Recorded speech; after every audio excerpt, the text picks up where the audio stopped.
I didn't expect summer to feel so different this year. Maybe it was the silence that came with leaving the city behind, or the way the air clung a little heavier out here, like it was holding its breath along with me. Or maybe it was because Lewis was staying with me for 2 weeks, and I wasn't sure how to pretend like I hadn't noticed the way he'd changed since the last time I saw him. It wasn't just that he'd grown taller, or that his jaw had sharpened since his last semester. At college, it was the confidence in his laugh now, the way he filled a room like he belonged in it. And I hated how aware I'd become of that fact, how often I caught myself watching him instead of listening, how I kept rereading the text he sent when he asked to visit, his casual, "It'll be fun to catch up, Uncle Nate," feeling oddly formal, almost nervous.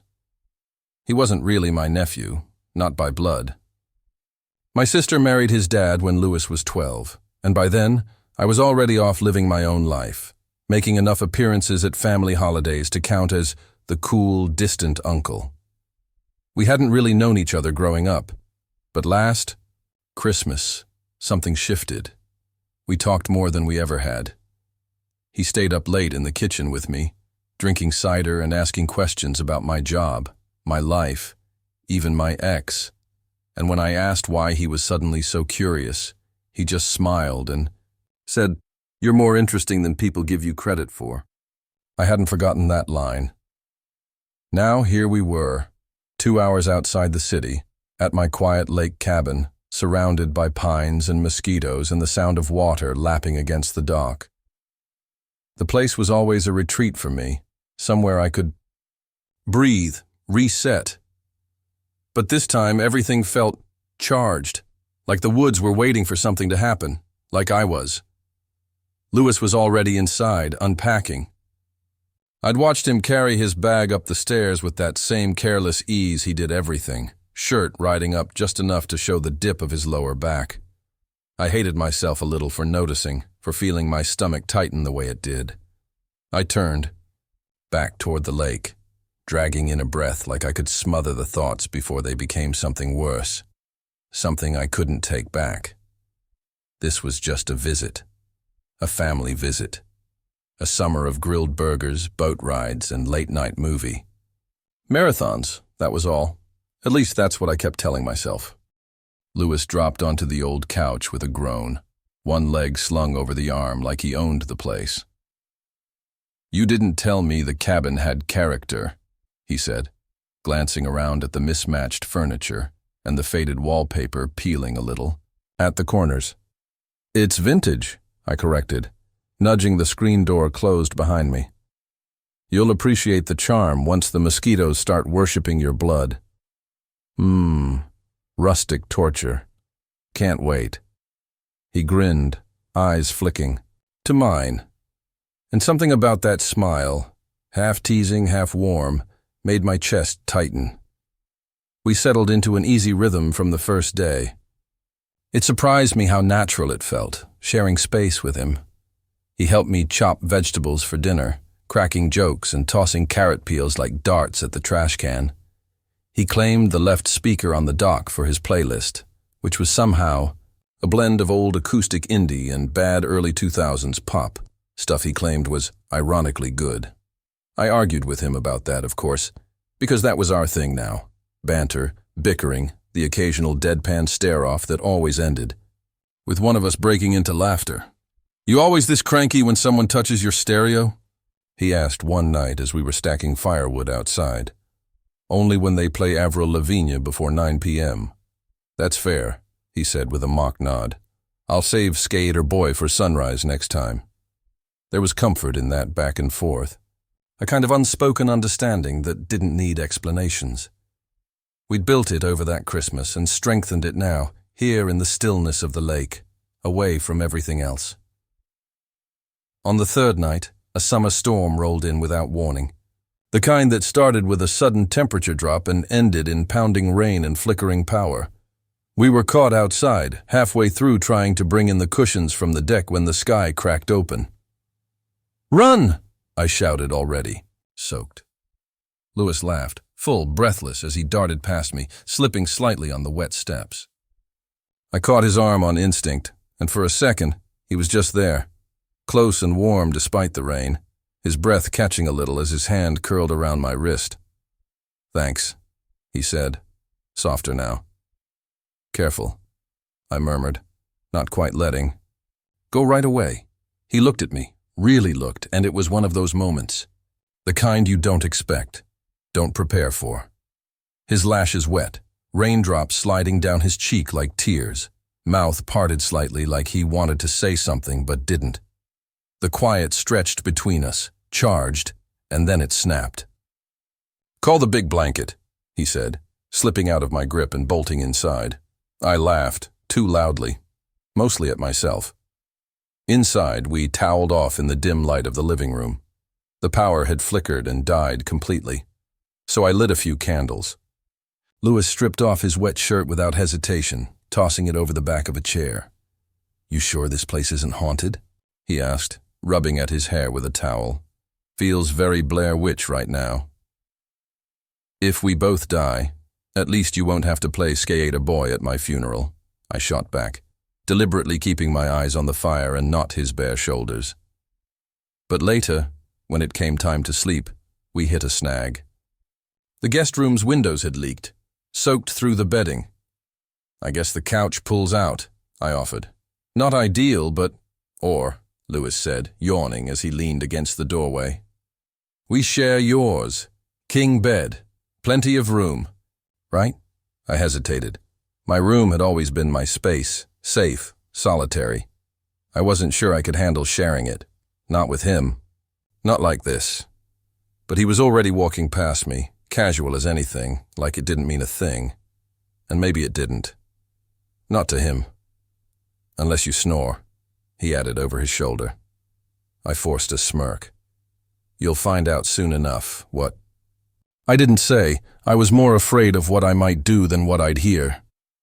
The bed creaked softly beneath us as I lay stiffly on one side, eyes locked on the ceiling. The storm outside had quieted, but its echo lingered in my chest. The soft rhythm of Louis's breathing filled the dark room, steady and maddeningly close.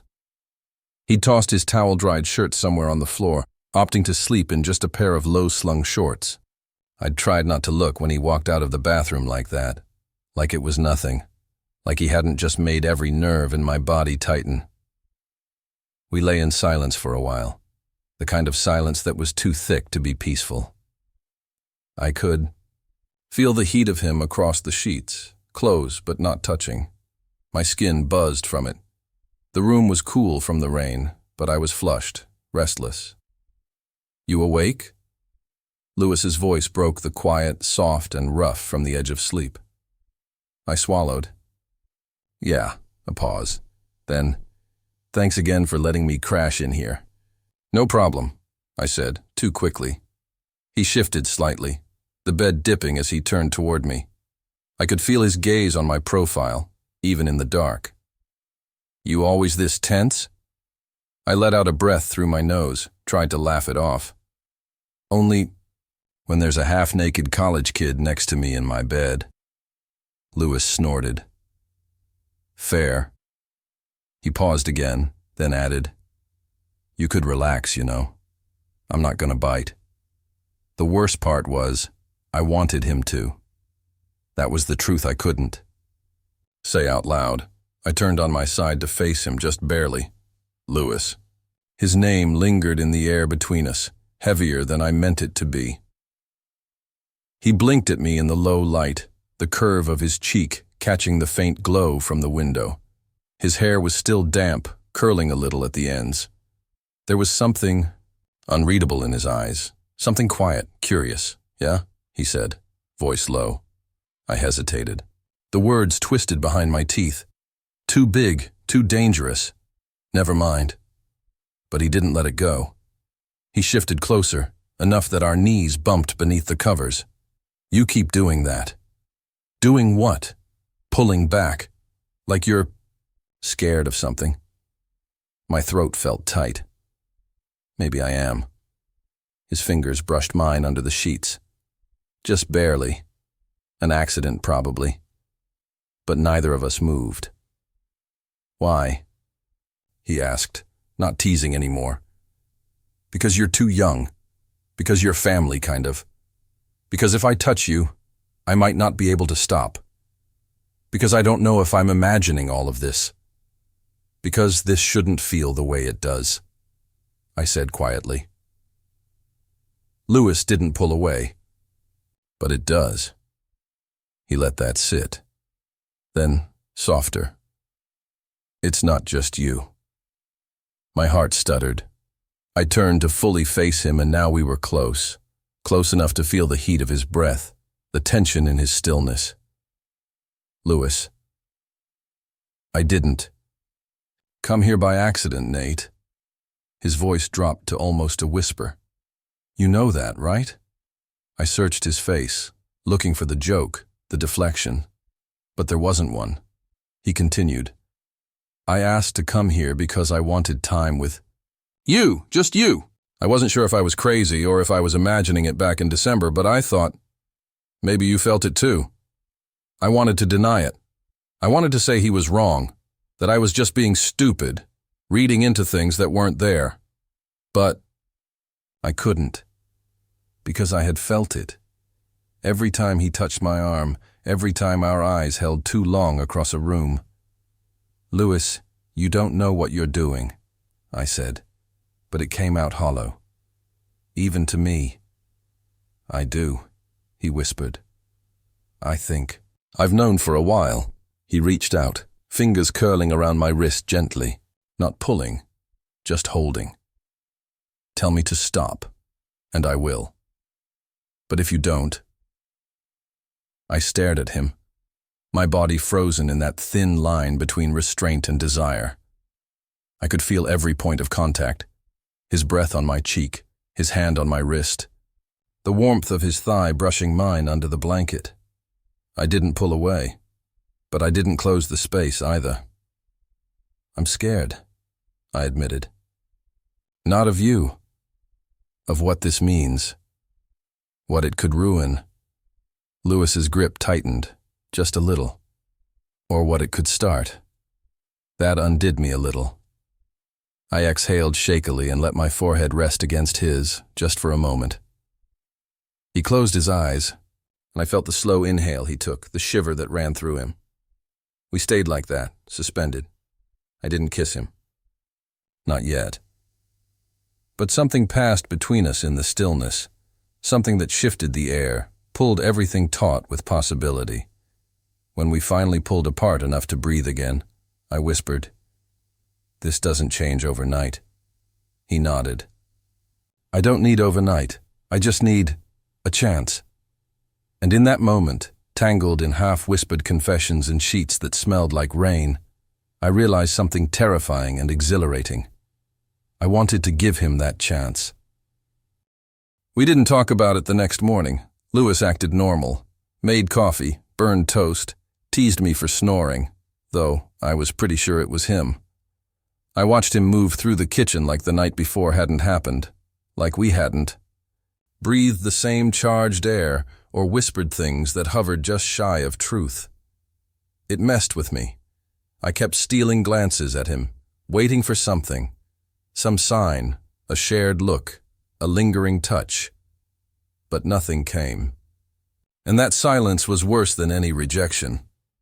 By the time the afternoon sun started slanting through the living room windows, I felt like I was unraveling. He caught me standing by the sliding glass door, just staring out at the soaked yard, coffee cold in my hand. "You okay?" he asked, voice soft behind me. I nodded, even though I wasn't. Just tired. "You didn't sleep well? Did you?" He didn't answer at first. When I turned, he was leaning against the door frame, arms crossed, watching me with this unreadable expression. Not cold, not distant, just uncertain, like me. "We should talk about last night," I said finally. Lewis exhaled, his shoulders dropping a little. "Yeah." He didn't move, though. And I hated the space between us. I hated that I was still afraid to cross it. "I didn't mean to mess things up," I said, more to the floor than to him. I know I've been weird, and maybe I gave you the wrong idea. No, he interrupted, stepping forward. Don't do that. Don't act like you imagined it. My breath caught. He kept his eyes on me, firm, but not angry. I felt it too, Nate. I feel it. I felt it for a long time, and I thought maybe... His voice cracked just enough to make him stop and look away. I thought maybe I was crazy, he said quieter. But then you looked at me like that. You said my name like it meant something.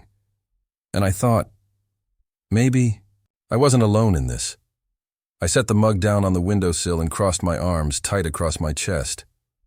You're not, but it scares the hell out of me. Lewis looked up.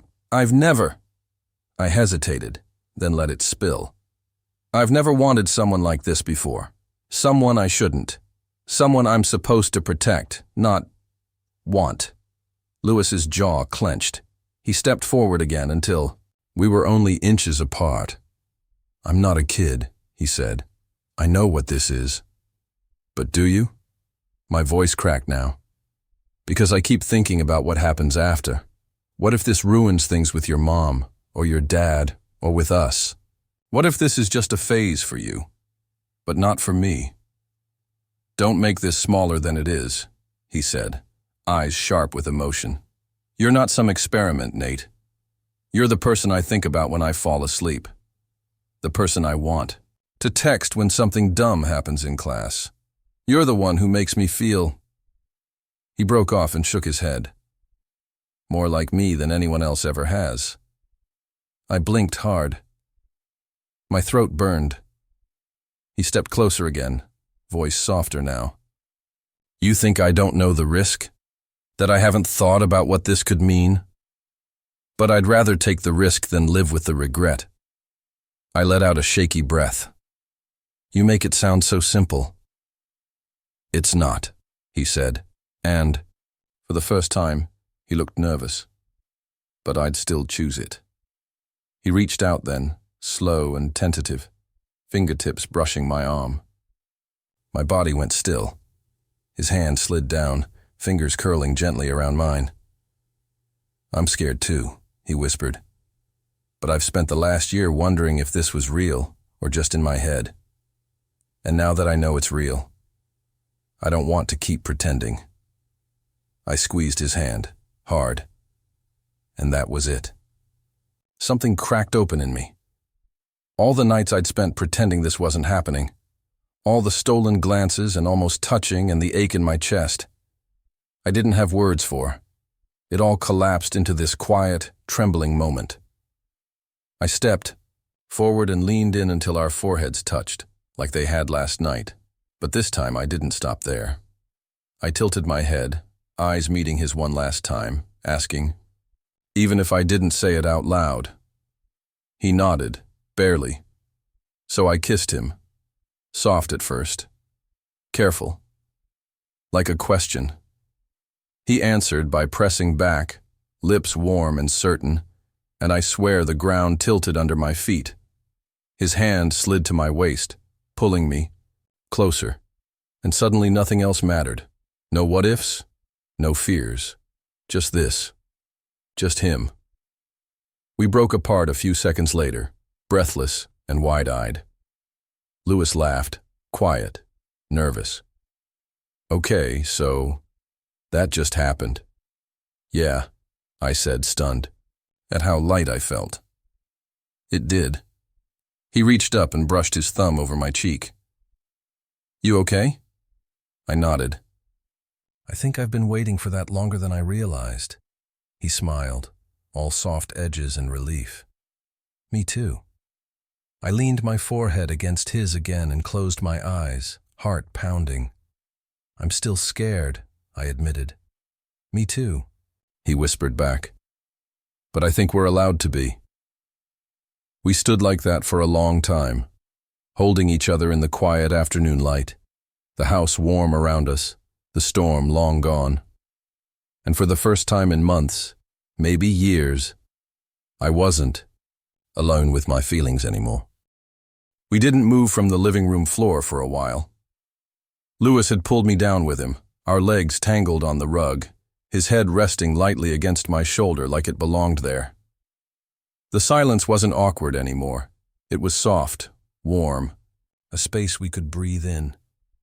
Every so often, he'd squeeze my hand like he was making sure this was still real. "Is this the part where we start pretending nothing happened?" he asked eventually, his voice low, teasing. I smiled into his hair. Too late for that. Good. He turned his face slightly, his breath brushing against my neck. Because I'd suck at pretending right now.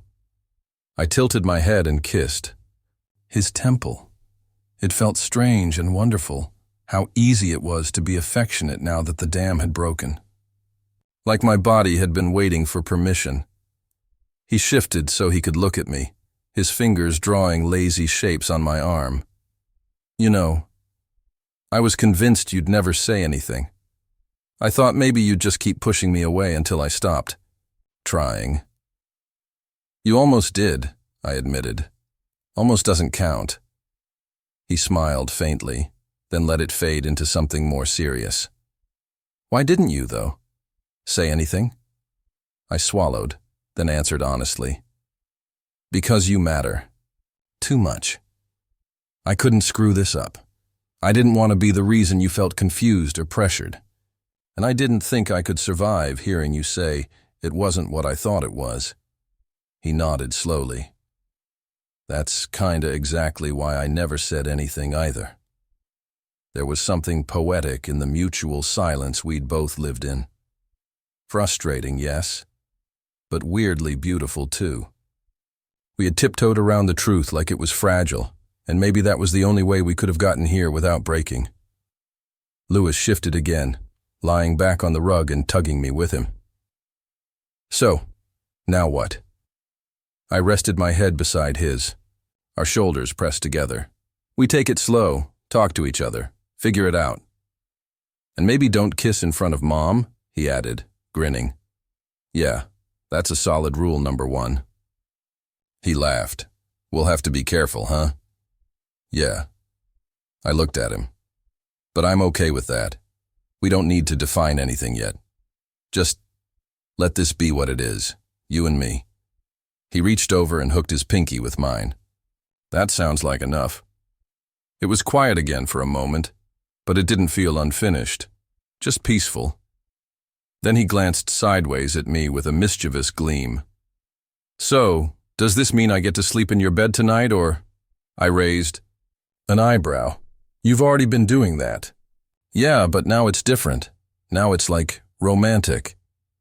He rolled onto his side and gave me a mock serious look. "I expect cuddles. Minimum of 3 per night. You drive a hard bargain. And forehead kisses. Non-negotiable." I laughed. "You're very demanding for someone who just confessed his feelings." He shrugged, grinning. "I almost drowned in a thunderstorm for you. I think I earned it." We stayed there until the light faded, talking about everything and nothing. The future still felt uncertain. How we'd keep this quiet, what his family might say, how we'd navigate whatever this thing between us was turning into. But none of that felt impossible anymore. Later, when we finally made our way upstairs, he curled up beside me like it was the most natural thing in the world. His hand found mine under the blanket, fingers laced tight. "Still scared?" he whispered. I kissed the top of his head. "Yeah, but less now." "Good, 'cause I'm not going anywhere." And for the first time in a long time, I believed that. A week later, the storm was just a memory. The backyard was green again, sunlit and steaming like the earth had taken a deep breath.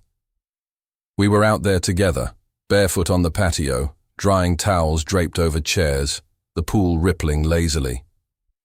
Lewis stood beside the grill in my hoodie, his hair still damp from a swim, his laugh easy and unguarded. I hadn't meant to fall this hard. I hadn't meant to fall at all. But watching him now, squinting at a suspicious burger patty and poking it with exaggerated care, I couldn't help but smile like an idiot. "You're gonna burn it," I warned. I prefer the term caramelize, he said, puffing up with mock pride. Besides, you like it a little crispy. I pay attention. I did like it crispy. But more than that, I liked that he remembered. That he noticed the little things. He turned toward me, flipping the spatula dramatically. Also, just saying, I've been here for a whole week and you haven't kicked me out yet. I walked over and bumped my shoulder into his. Why would I? He didn't answer right away. Just handed me the spatula and leaned back against the railing, the wind, catching the edge of his hoodie. It's still weird sometimes, he said quietly. Like I wake up and I'm next to you, and I forget for a second that this is real. Then I remember. And I don't want it to end. I looked down at the spatula in my hand. Me neither. His fingers brushed mine, barely at first. Then, a firmer touch, a silent question. I dropped the spatula onto the grill tray and turned to him. His hand found mine fully this time, fingers lacing like we'd done it 100 times before. You know, I said, when this summer started, I thought it'd be just another blur of babysitting, fixing leaky pipes and awkward dinners. Instead, you got me sneaking into your bed and kissing you in thunderstorms. I grinned. Yeah. Best summer ever. We stood there in silence for a moment. Then he looked at me with that familiar tilt of his head, like he was searching my face for something specific. What? I asked. He shrugged. Just thinking about how this used to be so impossible. It still kinda is, maybe, but I think we're allowed to do impossible things now. The screen door creaked open behind us. His mom's voice floated through. Louis, can you grab the lemonade? He squeezed my hand once before letting go. I got it, and just before he disappeared inside, he gave me a look, soft, steady, and full of something I couldn't quite name but felt deep in my chest. A look that said, we're good. That this wasn't just a fleeting moment or some reckless summer crush. I turned back to the grill, heart beating with something steady and new. When he came back, he handed me a glass and leaned in to whisper, By the way, I'm not leaving when summer ends. Not unless you make me. I pretended to think about it. I guess I could keep you around. He nudged me with his hip. Gee, thanks. The burgers were a little burned. The lemonade was warm. The playlist kept skipping. But we ate side by side under the patio umbrella, legs brushing beneath the table. And later, as the sun dipped low and the cicadas started their song, he reached across the table without saying a word and took my hand again, like it was the most natural thing in the world. And maybe it was. Maybe that was the whole point. We had no roadmap, no guarantees, but we had this, and each other, and the promise of something real. And for now, that was everything.